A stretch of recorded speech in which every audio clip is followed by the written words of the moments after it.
Hello, good evening, everyone. Sorry, it took me a few minutes to get this camera set up. I feel like it's been a while since I was here last, which it has been. So I want to thank those who will be joining me, coming in just to hold space uh, for my father who passed away about a week ago and was buried a few days ago. So I have these candles here. I wish my table was bigger because I would have done a circle of candles. But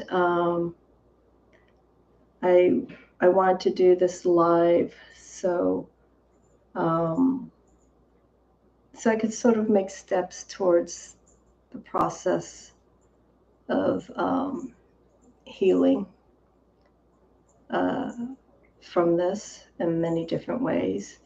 Um, it's been a long journey in the past few weeks. So there's been a lot of things that have gone through my mind in the time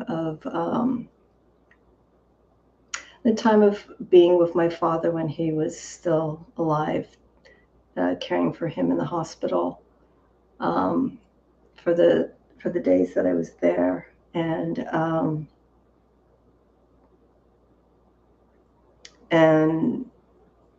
wondering if he was going to continue to hang on for the next few months, but he fought as long as he could, his body and mind did. And I spoke to my dad, even though he was in and out of consciousness. I said to him, Dad, you stay as long as you can, as long as your body can maintain you to be here. And when it's ready to go, I'm at peace with that. So it's been, I want to say that I was at peace with it, but there are these moments that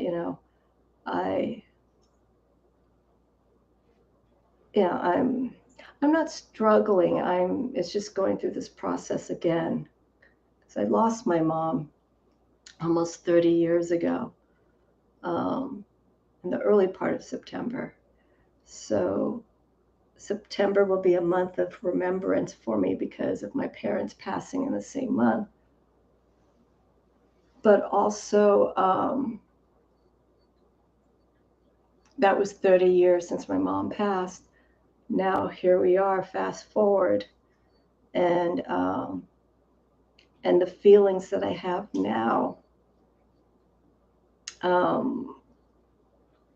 is different, because I was in my late 20s when my mom passed away, and now I'm in my 50s. And so there's a lot of maturity and growth that happens in those decades, life experience, so on and so forth. And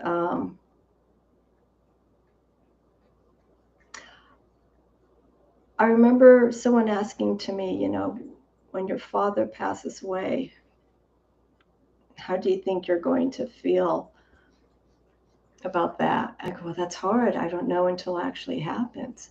So it hurts. The loss is there. And I cried. I bawled my eyes out for the last few weeks. But there is something different. And I think that difference that I'm feeling is that maturity of that and that understanding of taking other forms of loss. And it doesn't have to be a family loss, but things that may have happened to you, either in a relationship, work, spiritually. That's that last word there spiritually is now going to be a game changer after my father's passing. Because, hi, Spirit. And so I'm noticing that with my father being gone and him letting his spirit fly free. It's okay, baby. And letting his spirit fly free, that I don't have as much as a hold on to certain material things. Okay. And emotionally, things have shifted, things have changed as well. And that's the harder part for me, because I'm dealing with like the death of my mom decades ago coming back to me, and those feelings. But now, being older, it holds something a little bit more with my father's passing. So it's now, as an adult, understanding the importance for me. It's not so much age, it's not so much what I have accomplished or what I haven't accomplished or what I want to accomplish. What's important for me right now is just this moment. We hear this word quite a bit, this moment. And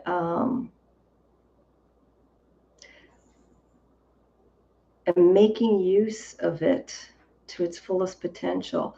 A lot of us who have different forms of practice, we talk about the importance of time. Some of us do, the importance of time and making the most out of it.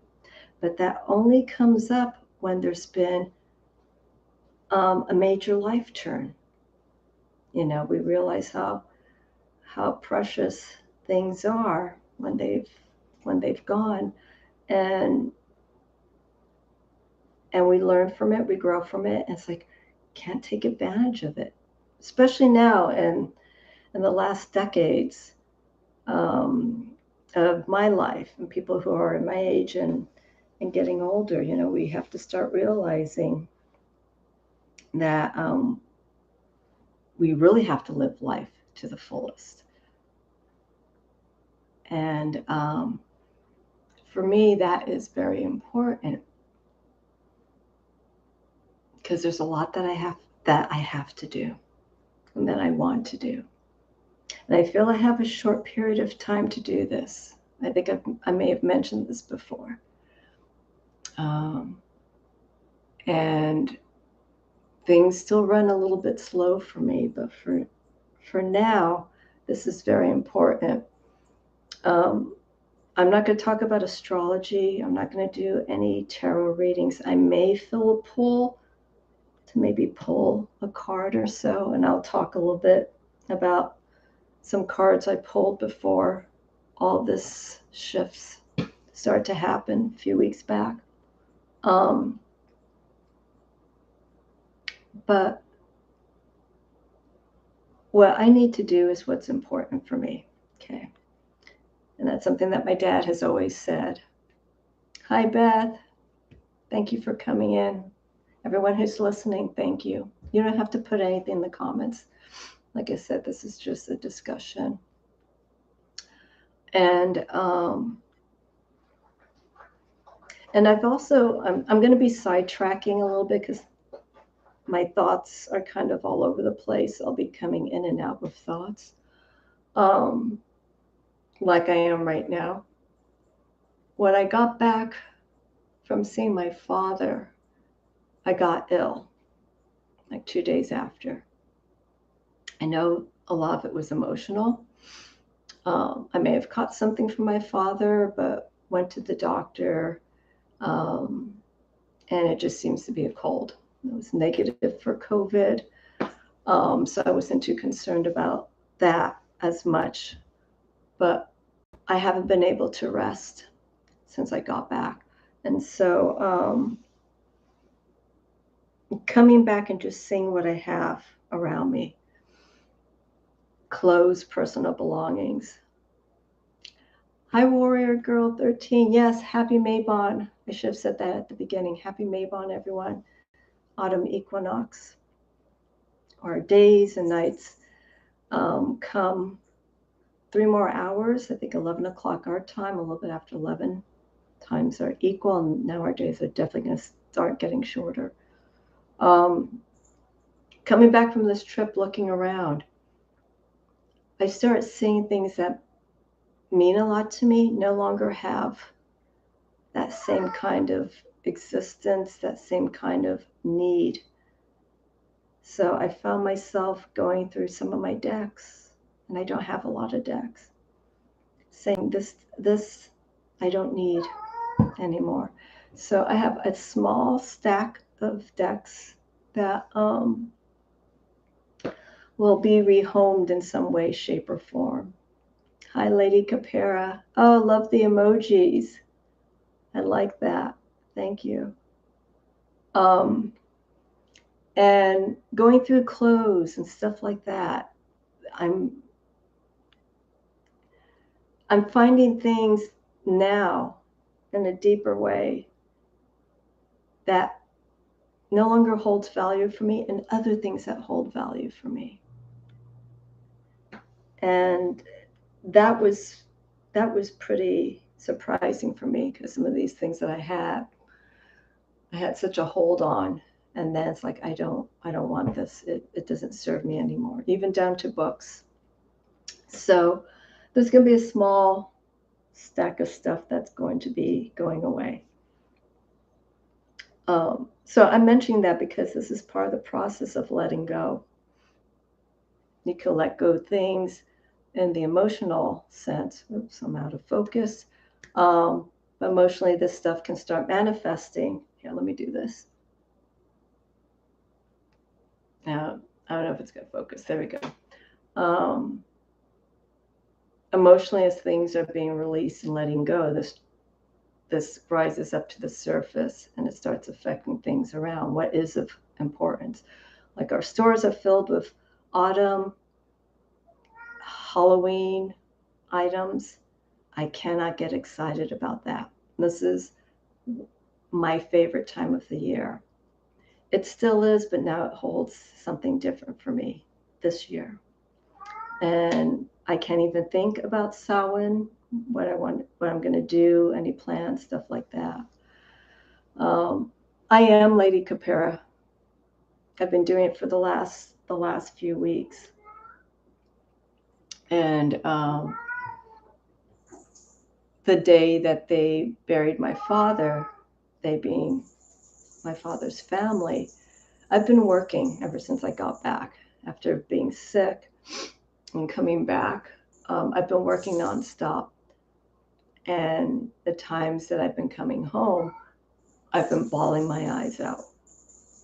Because, you have to keep face when you're out in public and working with people. And I've shared with some folks about what's happened, and we've exchanged experiences. So this is part of the process for me. Okay, talking, and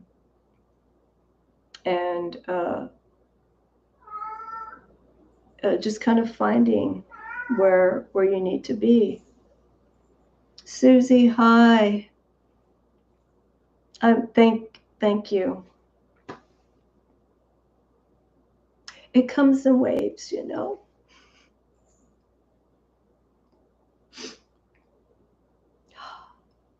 it's really interesting because it's very rare. I think maybe some of you can make comments about it. I don't hear a lot about father-daughter relationships. It tends to be father-son, mother-daughter, because there's that kind of relationship. But I don't hear so much about father-daughter, mother-son, which I think is pretty pretty unique. And I'm realizing with my father being gone, and at least the night that I was leaving, talking loudly to him because he was slipping in and out of conscious, and he would wake up, but you had to speak loud to him, and trying not to cry. I'm like, Dad, I'm like, Dad, smile, smile. I want to see you smile. And because he was dealing with pneumonia, he had a mask, but I could tell through the mask that he had this smile, the smile on, and I had to see my father like that, you know. And and that was it. I wasn't certain if I was going to see him again, and obviously I didn't. I'm going to take a look at the comments here in a minute. But I knew this day would come. I just wish there was more time that we were able to spend with each other, and obviously under better circumstances. But the fact that I was there with him, I fed him food to make sure that between me and the nurses, that he was eating. His the primary issue was kidneys. His kidneys just were slowly deteriorating, and he passed away in his sleep. And his second oldest brother, my dad's the oldest of 11 kids, was there.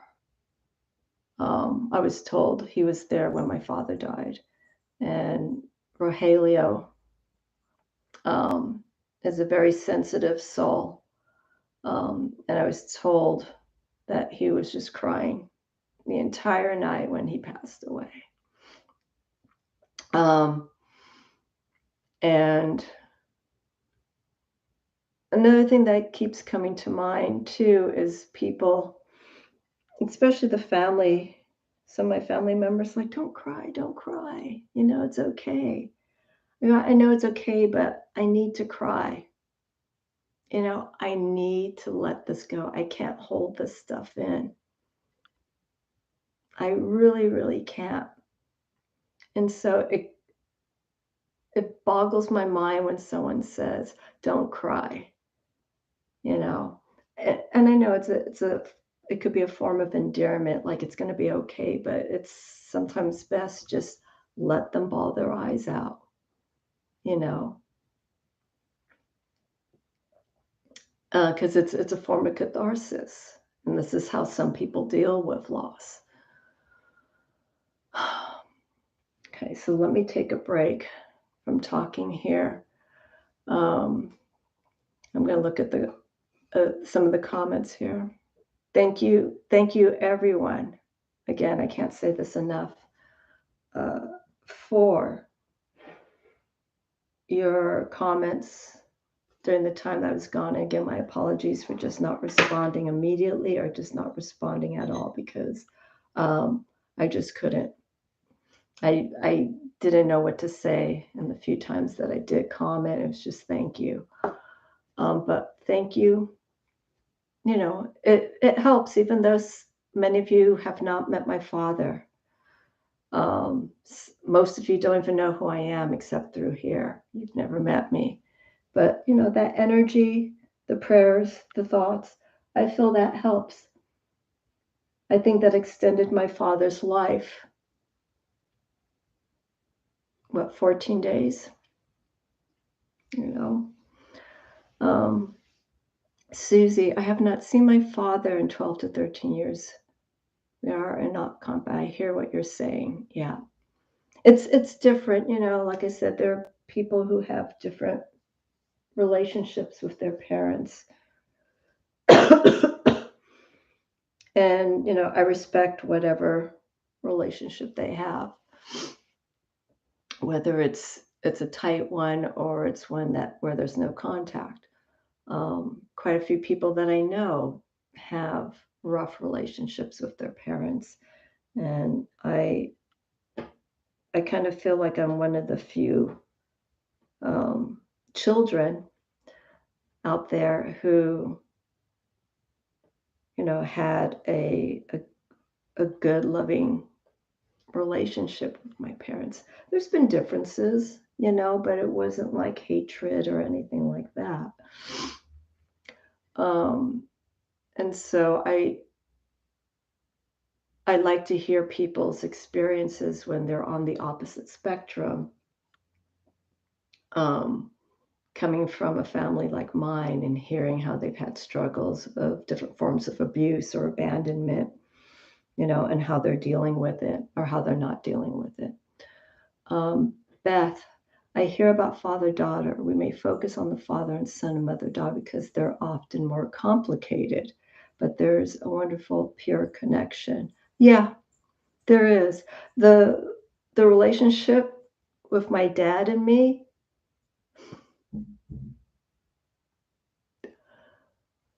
was one that was fun. He was always making me laugh.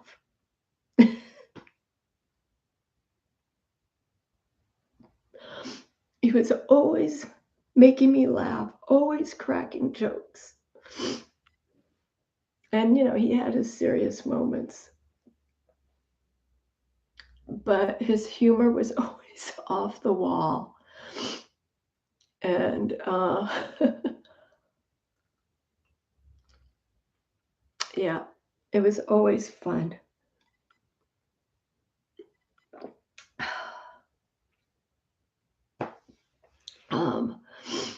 Warrior Girl 13, I felt like it was etherically sawed in half when my dad died suddenly. Sorry. Like someone took an invisible saw. Yeah, you lose a part of you. And that's what happened. My mom passed away unexpectedly as well, and it caught the family off guard. And that throws everything in a spin. Sudden death versus the death of someone who is sick, slowly dying. I know when someone is ill and they're passing away, in a sense, you're almost preparing for it. You see it coming. But when death happens suddenly, accidental suicide, murder, anything like that, it's a shocker because you see these people. If anyone has had this kind of experience, you see these people 1 minute and then they're gone the next. Okay. And then that's that process because it's sudden. And you see them in a different light. You see them like you went out to dinner, and then they're gone. It's like, how could that happen? How can that be taken away? And I did questions like that with my mom's passing. And there was some other stuff going on with me at that time when my mom passed away. So I felt like I got kicked in the face twice during that time. And the process of 2 different losses was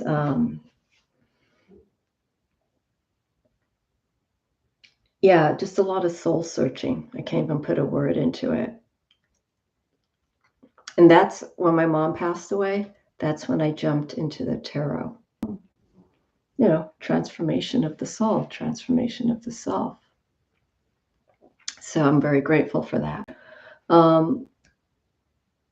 Let me look through these comments here. Yeah, crying is so important. We see it in so many different forms. Through anger and a form of trying to understand. Irene, hi, how are you? Father and daughter is the best. There's actually a song. I was playing Pandora in my car, and it's popped up a few times this week, and it's called I Kid You Not. It's no one's singing. It's an instrumental. It's called Father and Daughter, and it came up twice this week. And I'm like, oh yes, okay. And then of course I'm crying. um, Beth, I lost a very dear friend in June. We'd been friends for 48 hours. He died suddenly in his sleep at 69. I don't know your beliefs, but he has contacted me a day or two after he died. It was profound. Yeah, Warrior 3, don't worry about the flashing. It's nothing psychic. It's no orbs. It's just there's a signal issue. It's happened before in the past when I've done my recordings. And this is one of the things I'm going to probably chuck this camera out. I don't need any kinds of things that don't work properly or whatnot in my life right now. So this will probably be the last that you may see, unless I do some reading. So it's actually the camera, so don't worry. It's no visitors. Um, let's see here. Yeah. Um,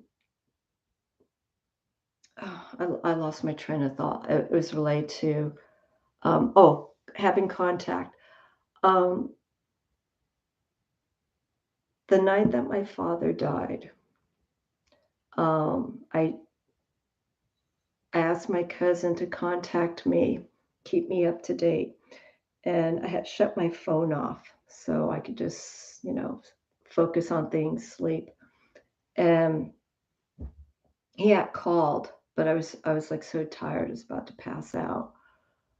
But when he called again, and I'm like, I'll deal with it tomorrow. And by the time I woke up, there were numerous calls. And something very interesting at the moment that I saw that call, and even spirit, I think, picked up on something. I was in bed, I was sitting cross-legged like I am right now. And when I looked at Freddie's message, just heaviness, like something's not right. And spirit came, I'm sitting Indian style. He came and he just curled himself right in my legs just when I was looking at that text. And I go, I think he's gone. And I just fell asleep. I just left it like that. And then I called the next day, and he had passed away. I haven't had any contact, no contact whatsoever, because I feel I'm still processing. And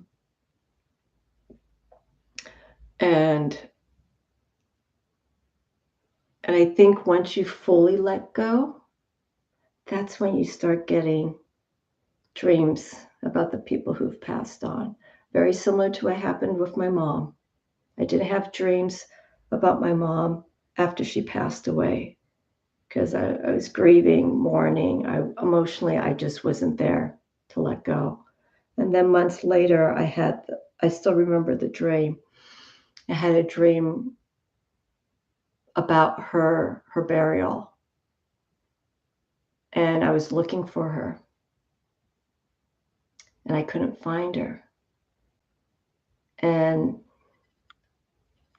I'll just a brief snippet when I opened up her coffin, this is in the dream, it was empty. And I had to think about that. And I was just like, I've let go. My psyche has come to that realization that she is gone. This is, again, many months later. Cal Lizzie, how are you, stranger? Your daughter died decades ago. The grief changes, but it never goes away. Exactly what I just mentioned. Okay, we'll never forget. We'll never forget, you know. It just changes. Yeah, and um, especially to people who've lost someone that they've had a struggle with and they didn't have closure, whether it was a tumultuous relationship with, your partner, brother, sister, and let's say that person has moved on, but there was no closure. It's I've heard something very common, a common line that runs through this is there is a feeling of guilt because amends weren't made. They didn't have any form of closure. So it's kind of like things are left in the open, you know. And it's one of those things that for individuals like that, that's something that they will have to work on their, and process it and hopefully find answers for that. Yes, I agree. Beth, when you when you meet someone like that. Oh, Susie, sorry, I missed some comments. I did I didn't know that your partner passed away. I'm so sorry. Yeah, I'm sorry. I miss seeing this. 48 years, yeah, um, when you have a long-term relationship like that, I don't know if some of you have been thinking about when someone has passed away, how you're feeling about your own mortality. I haven't. Okay. For me is when my time comes, it comes. Okay. What I was saying earlier, living life to the fullest.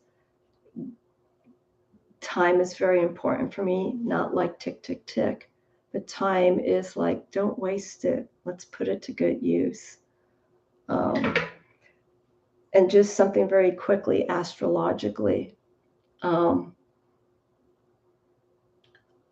I I know we're in Saturn and Pisces, and I haven't been able to read too much about um, astrology and the meanings just because I couldn't go there.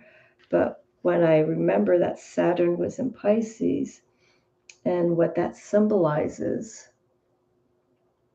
that I've, and also in sidereal astrology, my Saturn is actually in Pisces. And it's like, okay, this this may explain a few things, why things are hitting emotionally, like really, really deep, going there. So there is a lot of restructuring that's going on. And Michelle Marie, hi. Thank you. Thank you. There's a lot of restructuring. That's the word. That's the word that I've been trying to get to describe what's going on. Now comes the restructuring. Where to go from here. Okay. And and that's what Saturn's all about. Seeing what's happened, what you've learned from it, and molding, something better, something stronger. Um, well, your everyone's comments here. Thank you for being so open about your experiences. So many different forms of loss. Um, Warrior girl, you lost 2 babies within a year. It does not go away yet. But yeah, it's not going away. It's I like Warrior Girl 13, what you've said, and also, Beth, what you've been saying. Pain doesn't go away. It does. That's the experience, but it's what what comes out from it, and it's that shift. It's that journey. It's where we go next after the pain and the suffering. I don't want to say I'm suffering. I'm grieving, and grieving is a form of therapy, self-therapy and release. Um, and let me see here. Saturn is aspecting your sixth house. But you're not alone as you go through this time. Thank you. Thank you, Michelle. Yeah, there's a lot of realizations that are just opening up for me. And it's just coming to terms with that. And to jump back or to jump forward. Okay, today is the autumn equinox. Today is Mabon. And so now, as I mentioned, night and day are equal, and our days are getting shorter. The fall season and the timing of the passing of my father, for me personally, goes hand in hand. Okay, because now we are moving inward. We start doing work. We start doing a lot of reflection. And so I'm grateful for this time of the year. Because if it was summer or spring and my father had passed away, everything's outward, everything's external, everyone's out and about. And I think it would have been maybe a little bit more difficult for me to deal with it. But here, like today, our weather is gray and it just started raining. It's exactly the environment that I need right now. I'm home in a very Piscean way. I'm here. I'm in my conscious, subconscious realm. And I can now, go in and just start doing work. It's hard because I'm doing it by myself. No one else can come into your subconscious unless you allow them. But no one else can do that kind of work except you.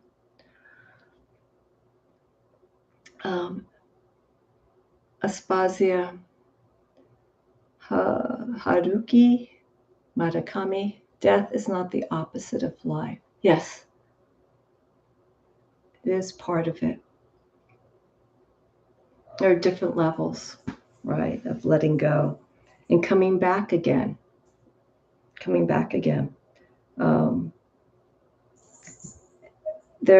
I had an experience that happened the day before I left. And I agree, Cal Lizzie. It's better to do the work alone. It's the only way to do it. You can have the support, but you could get the feedback. But like I said, only you can do this work. So this experience that I had before I left. Hi, baby.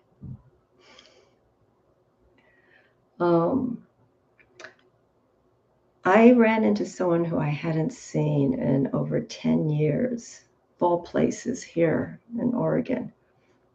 Happenstance, just cross paths. And she's living here. She's helping her family out. And we know each other from when we used to do yoga out in Los Angeles. And that was the last time we saw each other. She did teacher training, so on and so forth. And she was at that time, I believe, if I understood, she was starting to explore Buddhism. And then her father had passed away. And I didn't see her for a while and we lost contact. Fast forward 15 years later, we just meet, we just cross paths. And we met up when I came back from my trip, and we talked about my experience. And she's still healing. She's still healing from her father's passing. And but she says she's grown quite a bit. She's learned a lot about herself. And now she's helping her mom. Um, and staying with her. But it was just wonderful to meet and see her under those circumstances, that I was literally less than 24 hours going to fly overseas to see my father, and telling her what was going on. And then to exchange experiences. We still have more to catch up on. But there is so much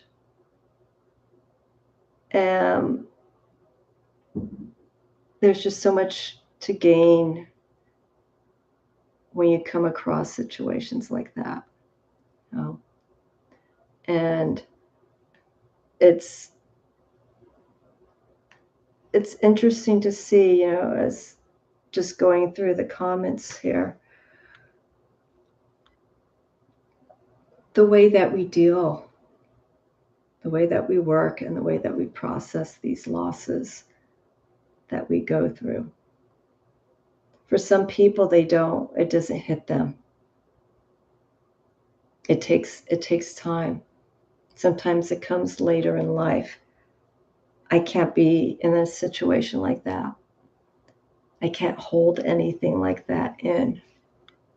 Because I feel the longer you hold those energies and those forces of grief and pain, it will escalate, and it will manifest in different forms in later parts of your life. So when you're affected by a loss very strong, me personally, I feel it is best to deal with it right now. Okay. And then it prepares you for, you know, losses in the future. That's why this hurts, but it's different because I'm now older from the time that my mom passed away. When my mom passed away, that was the greatest loss that I've ever experienced. We think our parents are invincible. You kind of forget that. Like, oh, mom, dad, we take things for granted until it happens. And the same as parents. I'm not a parent, but we never, we don't fathom that your son or daughter is going to pass away, or brother, sister, until it happens. And that's when the shock comes in, especially when it's sudden. And again, like I said, with illness, the loss, the pain is there, but in a sense, I feel you can almost prepare for it.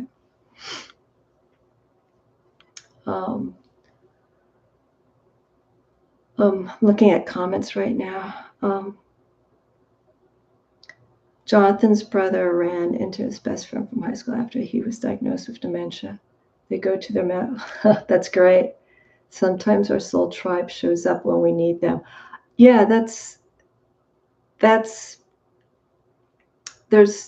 a lot of truth in that, Michelle. Because again, I was not expecting, to see someone that I hadn't seen in 10, 15 years. It was timing. We kept saying that. It's like, God, what timing this is for you and I to just kind of cross paths,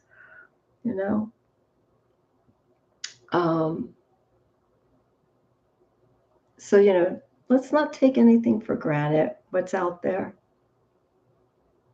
Cal Lizzie, I want to say it was in Gail Sheehy years ago, who thought a friend was nuts when they said it takes years to get over the loss of a parent.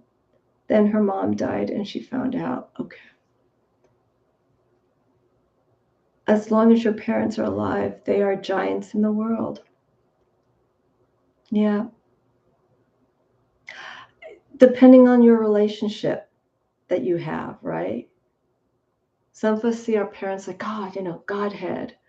Maybe not Godhead, but, we see them as, being superheroes. They last, again, until that happens.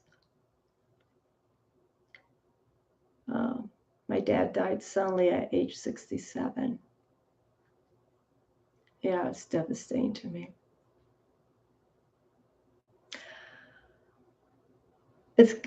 I just realized something too. Father's Day. Now I can't make that call now anymore on Father's Day. And it was like this, the same with my mom. Mother's Day. So Mother's Day just ends up being more like Women's Day. Father's Day ends up being probably Men's Day. I don't know. I would change it, but I won't forget. I'll hold space. Father's Day, remember my father. Mother's Day, remember my mom.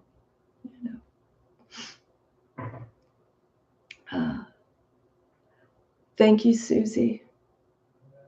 Thank you so much. I appreciate you being here, everyone, just taking part in this.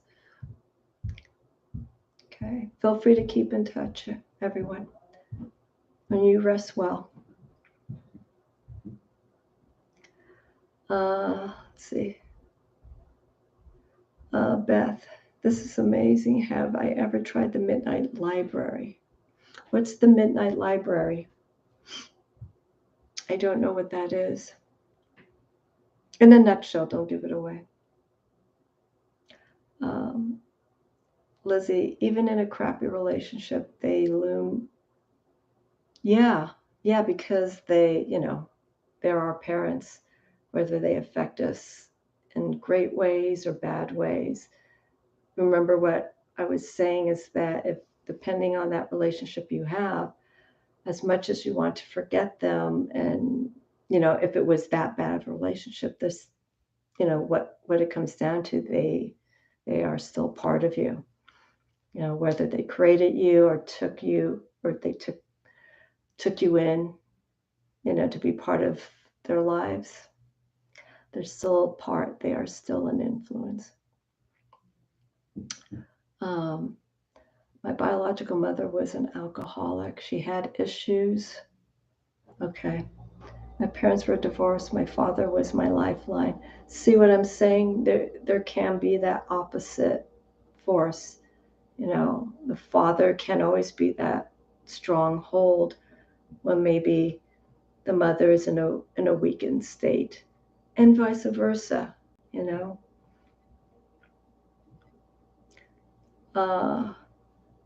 Yeah, I'm sorry, Lizzie. It's there are times that when someone asks me, oh, are you and your mom going to do something for Mother's Day? I go, no. I'll just, I'll remember her and thoughts like that. So Father's Day, it'll probably be a little bit easier because I'm not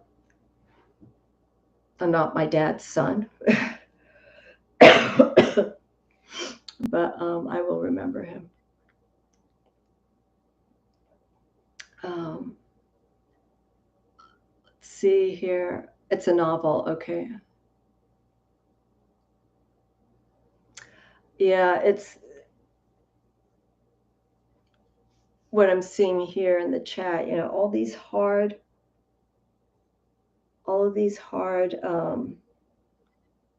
upbringings that people had. And how the influences and how they can shape you in a good way or bad way. A lot of people who come from really hard families, and they realize this. They're like, I'm not going to be like my father. I'm not going to be like my mother. If it was abusive in any way, and they fight really hard. They have a family and they try hard to maintain that and not to have that kind of upbringing or being exposed to that. But the problem is that they still have that son or daughter still has to work with those issues in different ways, and so sometimes it's through therapy. But I think it's really important that if you come from a harsh upbringing, to deal with those issues in a healthy manner. Some people can do it, some can't, some don't.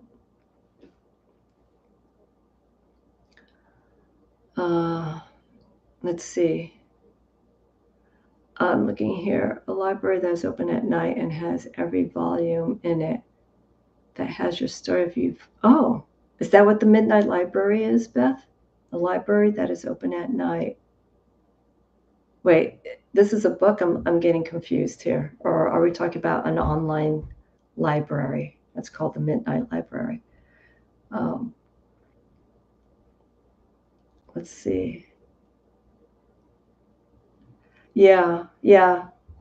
That's what I was saying, Michelle. If you don't have that kind of relationship, it doesn't have to be that physical mom, like the one that birthed you.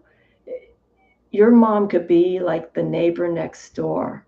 Your mom or dad could be your brother or sister. It could be the one that, raised you, one that really influenced you in your life, and say, hey, let's go out and do something. Even though you're not my mom or dad, but, you're like that, you're almost like family. There are friends like that who, for many people, they see them as family, right? They may not be blood family, but they have that influence of like, yeah, you're like a sister to me, you're like a brother. And I have a few people like that in my life that were supportive both ways. And, I christened them as my brother, because I'm an only kid, so I never had brother or sister, but, there is that. Cosmic Orphan, hello. Thank you. Thank you.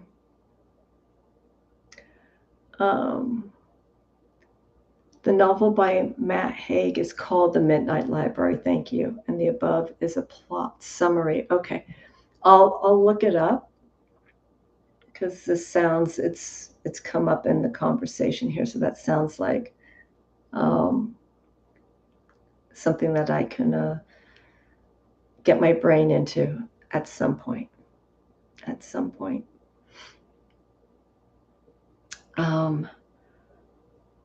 Yeah, so what happens now is I continue to work through these different levels of feelings and just not hold back.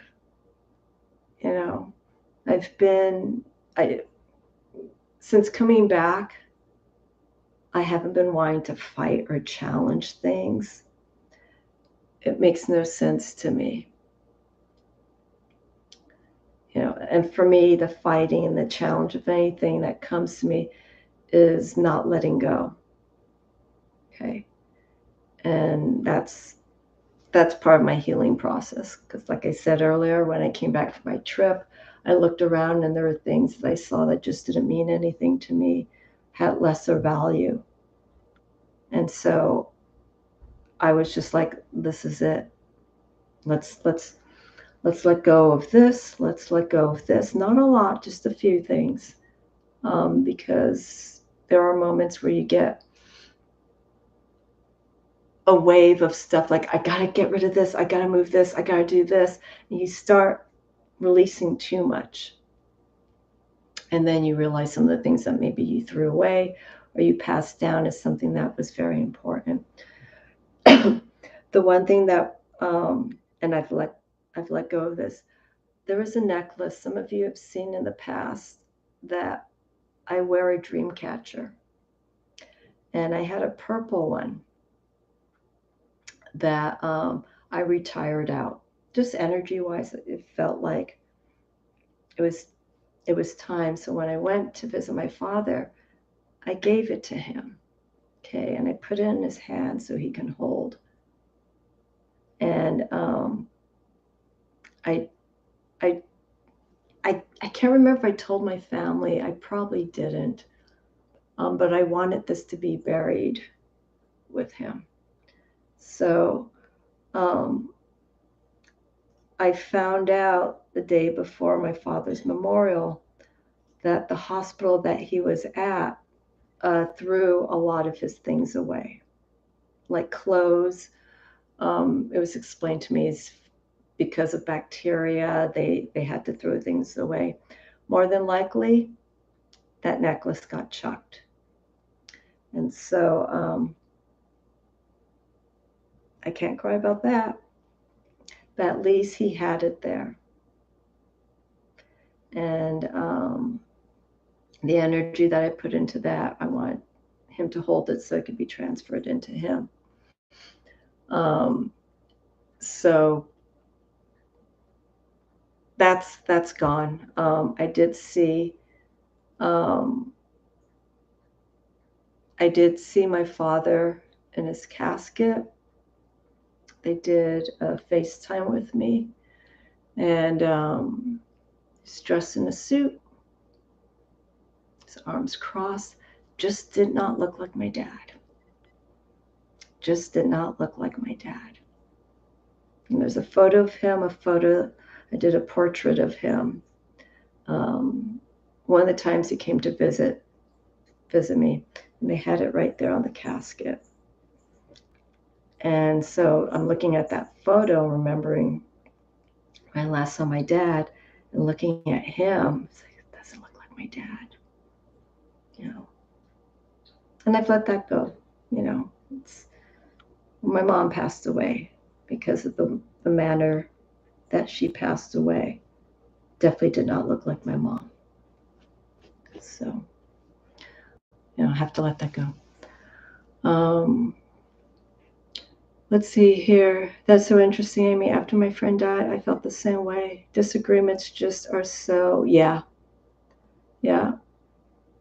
It's arguing, all of that doesn't matter. Okay, and that's part of the catharsis. That's literally what I feel is happening to me. It's what I'm experiencing, because there are moments where I feel like I'm going to get angry or annoyed about something, and I almost want to react to it. And I was reading somewhere, I think it's relating to my chart, just don't react. Work through it, be diplomatic about those feelings. Don't react, process, understand, and just, work through it, but just don't react. Cal Lizzie, yeah, I never saw my mother's body, but I saw my dad's, and I don't know if it was because he was gone or what, but it wasn't him.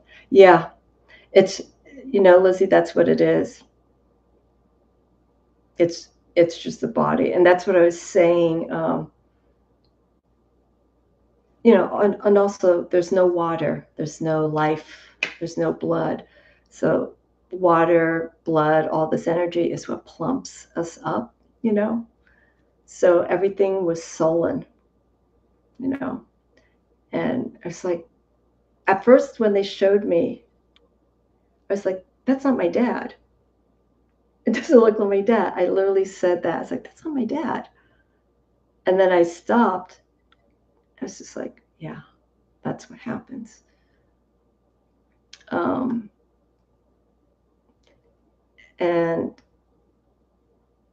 the photos that I have of my father, everything's digital, and because this is YouTube, I could have done StreamYard, but again, this is just for me to just talk.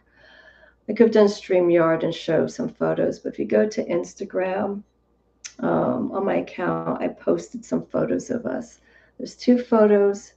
One of the times that my dad visit me when I was in Los Angeles and I was a little bit younger. And then almost the exact pose was taken the last time my dad came to visit me when I was living up in the mountains. So I posted that on Instagram so you could see, and we had almost a similar smile. And it's weird because I think my dad and I had like a knowing, it's just like we there's just this weird connection that we had. And I mentioned about my father's humor. It's humor, man.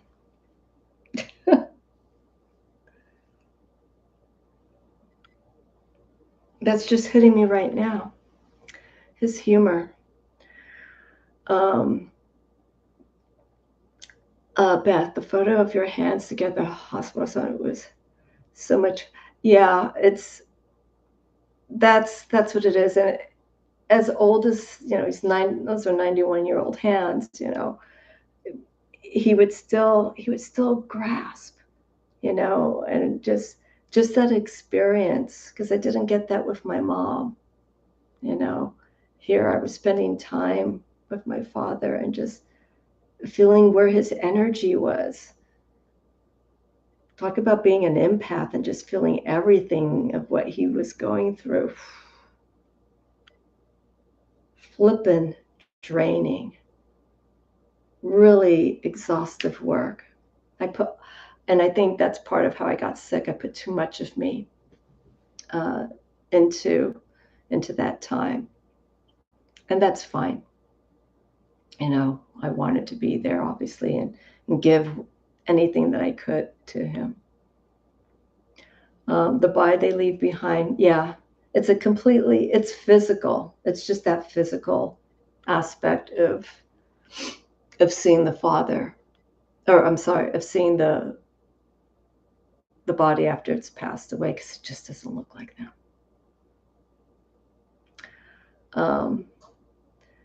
The prana, life force, energy is missing. Yeah, there's that, but it's a shell, and again, when I saw him,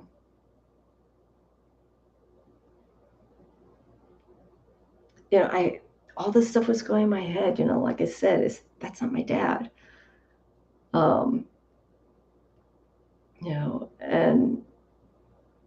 And it is because the soul has gone on. Yes, I like that, cosmic orphan. The body is only the chariot, not the charioteer. The driver is eternal. Yeah. I want to ask everyone here in the chat if you feel open to sharing this. Okay. How do you feel once the person, your loved one, has passed on? Did you ever feel a connection, like afterwards? Do you feel like an increase in energy? Because I will say, when my mom passed away, I'm going to wrap this up too in a little bit. There was a shift in energy that I felt when my mom died. This opened up. I started having different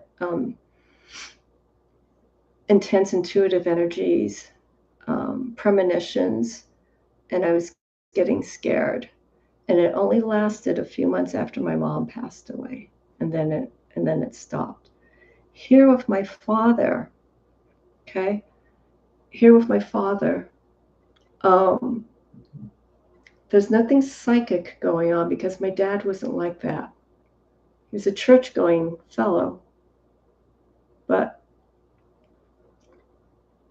there's spiritually something is shifting, and I think it's just me being older now, the maturity of dealing with my father's death, as opposed to when I was younger, in my 20s, and my mom passing away. There's a weird, I shouldn't say weird, that's not proper.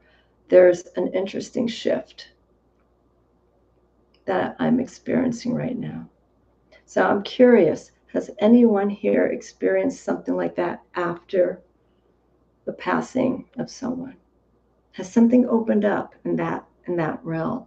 Have you had a realization? Are you starting to feel things change inside, like letting go? When I spent time with my father before he died, I never talked about the subjects that perhaps needed addressing. Yes, yeah, there's no reason to bring anything that's going to upset anything because you're at that moment with that person and you forget, you know. I had no animosity with my father. My time being with him was just being there for him, with him and for him.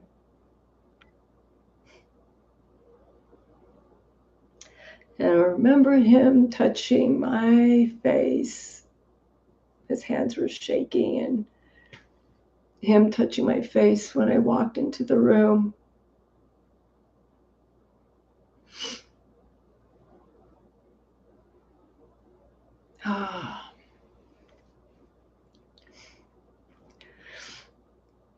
um, let's see, a year after my dad died, I dreamed he came back to check in with me. I asked him for a hug, and he said he couldn't from where he was. I called my stepmom, and he visited her that same night. Okay. Maybe not now. You know, Beth and Cal, Lizzie, maybe not now. I said earlier, emotionally, there's just so much going on right now, and I'm processing stuff.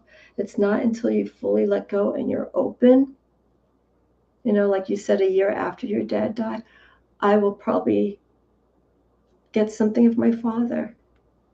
It took months after my mom passed away to have a dream of her or anything related to her.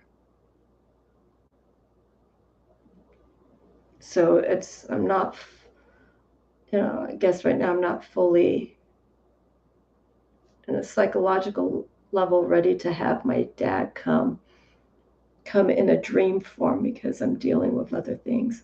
I can't remember. I don't even know if I've been dreaming the last few weeks. I can't remember. I'm losing track of what days we're in. Like I'm behind a day. I'm kind of losing track of time in that sense. Except I remember today's the autumn equinox. Michelle, my best friend Kate, died at 33.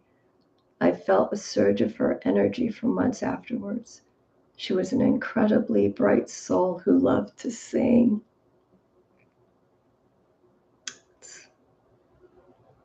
Have you ever heard the voices? Have you ever heard that person calling you? When my dad was alive, I had just gotten back. I think the night that I came back, I was getting ready to go to bed. It was probably just me, just putting in my head. I thought I heard my dad call me, but more like like, Amy, where are you? That kind of like annoyance. Like, why aren't you here? And I went to sleep, and it's like, if he's going to say anything to me, he'll come and visit me and let me know. And he didn't.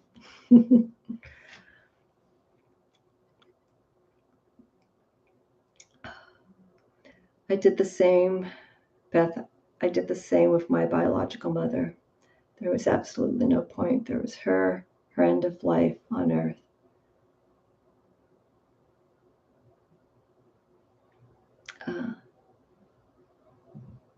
Okay. Yeah, I'm reading the conversation with Beth and Cal, Lizzie. It's just how you manage that. Some people have again a different relationship with processing all of this, and we have to respect the way that they want to deal with it. I have never been contacted by my daughter, my parents. It's not a gift that I have, I don't think. I don't know if it's so much a gift. You know, I'm beginning to feel a little bit that part of it is this healing process that goes on in the deepest part here, and how the heart and the mind are communicating with each other. Okay. And I firmly believe that it's not until you let go fully. We may feel like we've let go, and it's like, oh, I haven't gotten any dreams or whatnot. It comes unexpectedly, because it doesn't have to be an image that you see of that person. It could just come up because there's so much stuff that goes on here in a deeper level. Something just triggers it that we may not consciously be aware of. And then we sleep, and then we like, whoa, I just had this dream about, this person who passed away. I have dreams of things, of people that I may have met but never had a connection with. I don't know why I think I know why they're coming into my dreams, because there is something of that individual or of that experience that I would like to learn from, and so we put it and we shape it, and little do we know, it becomes some sort of bizarre dream. Yeah. Um, Sometimes I hear Kate's contagious laughter when I think of her. See what I'm saying? It has to be one particular thing or a series of things that just, that can open things up. You can hear maybe someone laughing, right, Michelle Marie? Someone that just kind of reminds you of your friend. It's like, oh my God, you just laughed like my friend. All these little characteristics of people that we remember, and they could set off triggers for us in so many different ways. It was a relief when I helped someone recently pass, as they were sick for over a decade. I prayed they finally found peace after leaving. It's for people who are death doulas, or those who work in the healthcare field of the elderly. I don't know how they do it. They do it. They want to be compassionate. They want to be there for people. But to work in an environment where, especially with the elderly, where people are passing away so frequently, I guess you will get used to it. It's like people who are nurses, doctors, and they're in the surgery room and someone passes away. I think, in time, you get used to it. I don't feel I can be a person like that, because it takes so much energy, and the sensitivity level of what I have right now when it comes to emotions of this nature. I don't think I could do it. I think I'd be a broken record. But there are some people who understand and they can move on. And that could be part of my work as well. That when it comes to death and letting go, that it won't be as hard for me. It's just that experience. I just have never had that feeling. The dreams, now that's another story. It was my daughter's birthday recently, and the dreams come frequently. Okay. Lizzie, do you journal? Do you journal your dreams? Do you keep track of some of the experiences, or do you just let the experience come, and in that dream state you just, you experience it, and then you wake up, you reflect? How do you process something like that? Cosmic Orphan. All that is eternal is condensed into unconditional love. They are now part of the cosmic ocean of love. Allow it to wash over you. Lift your feet from the bottom and be carried by it. I'm working on it. It's just the attachment that, that I have still, and trying to work through those memories um, and whatnot. This is My father's passing is a bit easier than my mom's, like I said, because I'm older now. Um, yeah. Um, yes, I remember you saying that, Michelle. It takes getting used to and a certain level of detachment, but it's rewarding work. That said, I still think about them from time to time. Yeah. Oh, the Aquarius sign. Cal Lizzie, I used to journal them all almost compulsively, but I usually don't anymore. Okay, once in a while. It's it's interesting when you do these dream journals and you look back, any form of journal, especially if it's a tarot journal, you look back and you see how you were thinking and feeling about things. And then let's say 10, 15 years later, you look at them now and to where you are right now versus where you were back then. Um, and it's interesting to see, how we were feeling at that time and our perspective towards things. Um, Again, there's a lot of growth and maturity that comes from passings, and it keeps coming into my head every now and then. That which makes us weak makes us stronger. And I know there's truth to that. But right now, when there's been a passing and it's still pretty new, the work is just that. It is the emotional healing, the catharsis of what's happening inside of you is very exhausting. So I feel like I've aged quite a bit in the last few weeks, and also coming out of illness, um, and trying to get my strength up. I've been trying to focus on that, eating better, um, so I have the strength, so I have the nutrients to deal with all this. Because if you don't eat properly and you don't drink, you're tired more, and you're not in that healthy state to be stronger, to take charge of what's going on. I have some from that long ago. I've never looked back at them. I probably should give it a go. Just when you're ready, if you feel that there's a calling to look back at those journals for whatever reason, then of course, definitely, you know. Beth, missing someone in your life is a very real thing. It can be so painful when you remember something you got from them, like laughter, yeah,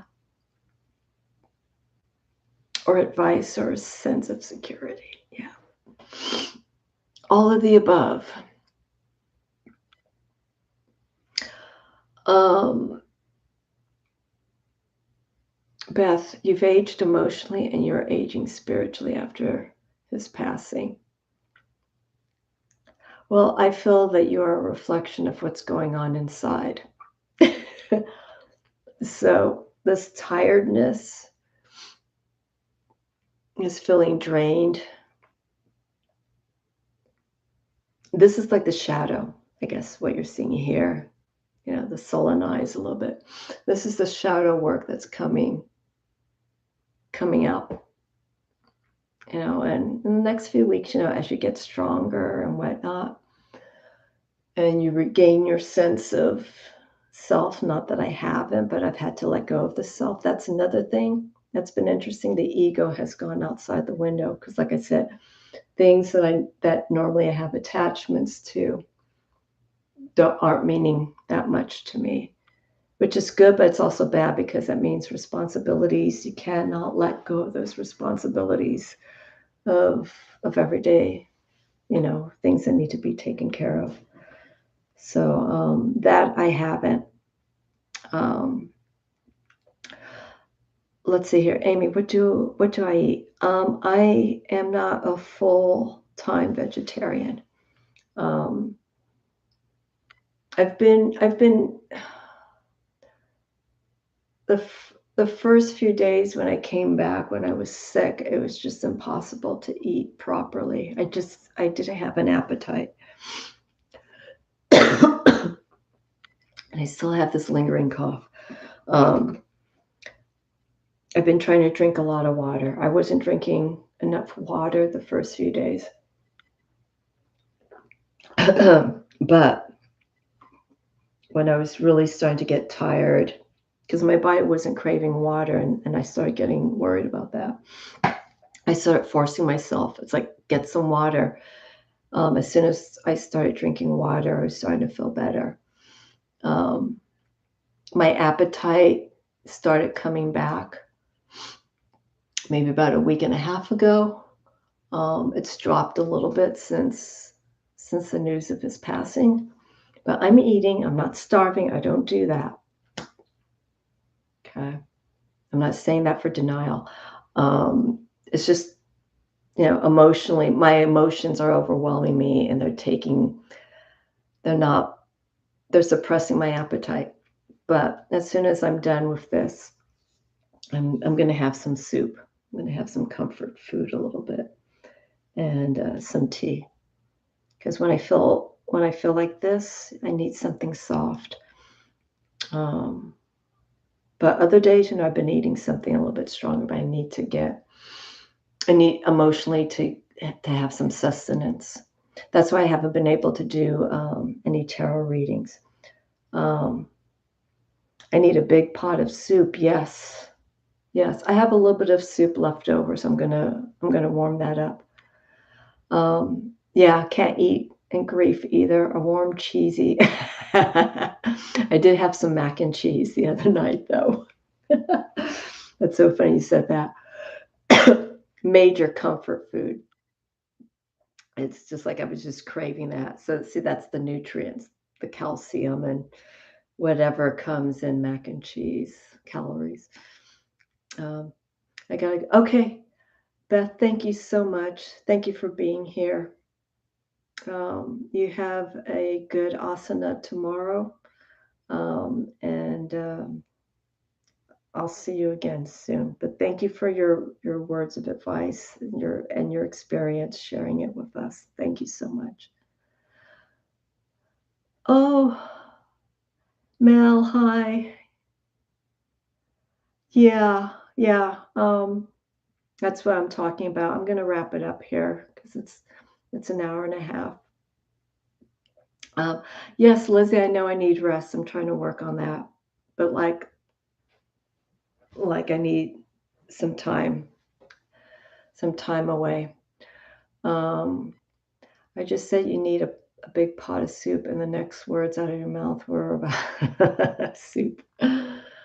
Um, but see, I lost my train of thought. Oh yeah, I'm gonna wrap it up.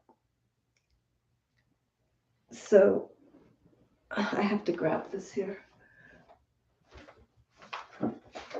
So just circumstance. Um, when I got the call about my father being ill, and this is before I got a call later on that week that it's not looking good. I have to get over there. I pulled some cards. Okay. And what was interesting of the cards, I didn't take a photo of it, but the cards that I pulled were the Seven of Swords in this order: Seven of Swords, Eight of Wands, and Ten of Wands. And in between these cards, I had the One of Air, or the Ace of Air, from the Dreams of Gaia. The Seven of Swords, Eight of Wands, and the Ten of Wands came from the Wild Unknown. The Eight of Wands was the focus of the reading. And Eight of Wands, as we know, is swift movement, a lot of things happening. And the Ten of Wands is obviously a lot of work, a lot of exhausting work. And that One of Air, or that Ace of Air, was just dealing with communication, and there was some cross signals along the way when I was there, but I just thought it was interesting to get that Eight of Wands and that Ten of Wands. After I got that call about my father's illness, and then a few days later, I'm having to look for flights and just to find something that could just get me there. It was pretty eye-opening. But yeah, I've pulled some other cards since, like 2 or 3 cards, and it's just a lot of the cards that I pulled recently they were showing signs of healing,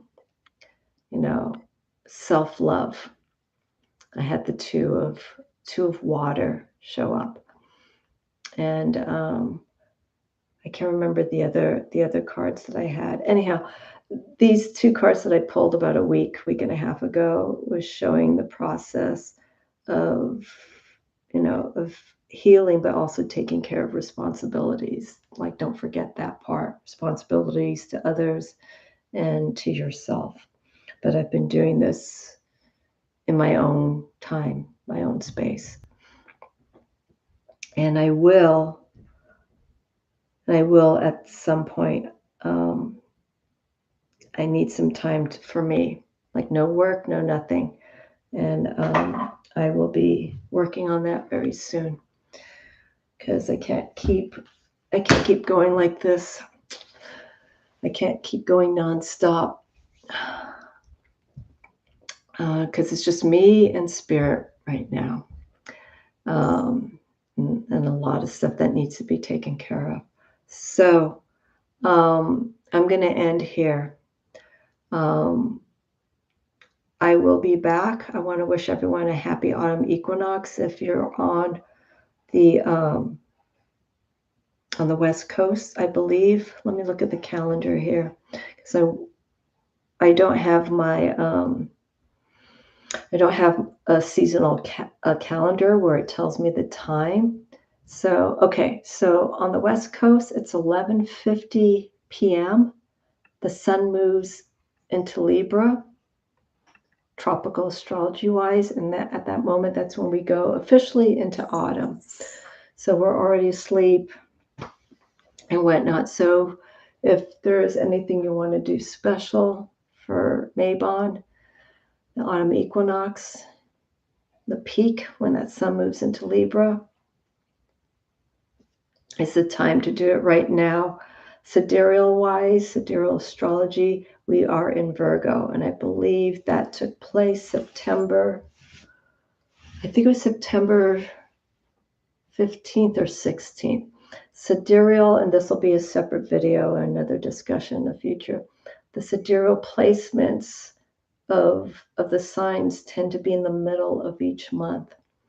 And so I believe sidereal, we are in Virgo until I think mid-October, and then Libra comes in from mid-October, and I think it goes into either November, December. It goes a little bit longer. I don't have the dates here in front of me, but it holds something different. The placements of the signs, that's sidereally. So yes. So tonight, if you are up, do something special. Hold space for this time of the year as we go inward We become more reflective about things. If you want to hold space in lieu of this conversation of someone who's passed away, feel free to do so. Hold space for that, like I am doing here. Thank you, Cosmic Orphan. The Virgo sun ends with an eclipse next month. Okay, I have to catch up with that, Michelle Marie. I have not been able to, like, I don't want to calculate anything right now because everything the work that I'm doing is coming here. I'm not saying that, I've shut off everything, but I can't take in any information and dates right at this moment. So I have to take a peek and look at it later on. But thank you for the heads up for that. Cal Lizzie, you need to rest. Yeah. Spirit needs you to be able to open cans.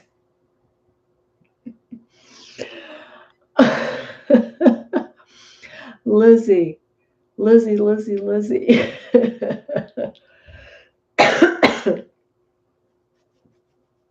How come that is just so funny to me? Lizzie, you're always going to be the one who's going to get the last laugh. Oh, God forbid, if you're to pass away before me, just, I don't know, give me a warning that you're going to say something funny at the foot of my bed. I've never met you, but it's like, hey, I got something funny to share with you. Oh my God. Okay, everyone. Have a wonderful Saturday. I will be back soon. I'm sorry. I thought I would pull some cards, but I'm spent. I was gifted a few decks recently. And so I think maybe I'll just look at those and then share those with you somewhere down the line. Yeah, I think maybe that's what I need too. I think I need to watch some humor. Because when you're doing this, you have to come out a little bit. And that Saturn and Pisces can make it very comfortable not to want to come out. So maybe I'll watch some Portlandia because I've been talking about that series to a few people. Maybe I'll watch something like that, and that'll ease the grief. Okay, Mel, it's fine, totally fine. Well, not fine, but I just being here, you guys just being here, I appreciate very much. Alrighty, so I'm gonna let these candles burn. Oh yes, I know Ab Fab. Yes, yes. That's hardcore heavy. That's hardcore heavy comedy. I don't know if I can maybe watch that. Thank you, Michelle Marie. Thank you. I will be in touch with you when the timing is a lot better. Okay. Good night, everyone. And I will see you again soon. All right. Have a wonderful weekend. And thank you for being here.